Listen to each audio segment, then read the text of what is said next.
နေကလေးတွေခုနစာပေဘိုင်းဆိုင်ရာလေ့လာမယ့်ကိစ္စတွေခုနကျွန်တော်မြောက်ဒီမျိုးက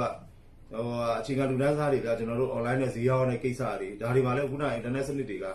သူတို့အတွက်လည်းအခက်အခဲတွေအများကြီးရှိတော့ဆိုခဲ့တာကတော့ကျွန်တော်တို့အတွက်မဟုတ်ခဲ့ပါဘူးကျွန်တော်တောင်းဆိုတာလည်းအချိန်ချင်းခါခါရှိခဲ့ပါပြီဒါပေမဲ့ဒီနေ့ချိန်ထိတော့ထူးခြားတော့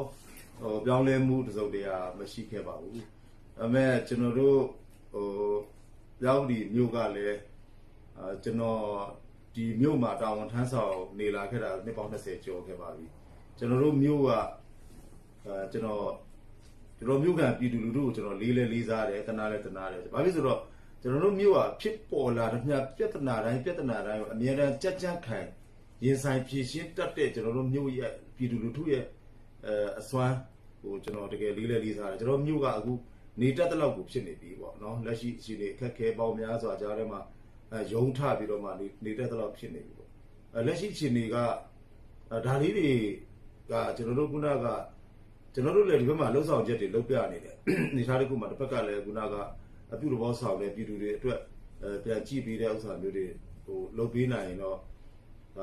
အရန်ကောင်းတာပေါ့ဗျာအများနဲ့လည်းကျွန်တော်ကျေးဇူးတင်တယ်ပြည်သူတွေပေါ့ဗျာပြည်သူတွေလက်ရှိအသိဉာဏ်ဖို့ပြဖို့အတွက်ခုနအင်တာနက်ကိုအသုံးပြုပြီးတော့မှလေ့လာရတဲ့အရာတွေအကြောင်းတွေကလေးတွေခုနစာပေဘိုင်းဆိုင်ရာလေ့လာရမယ့်ကိစ္စတွေခုနကျွန်တော်မြောက်ဒီမျိုးက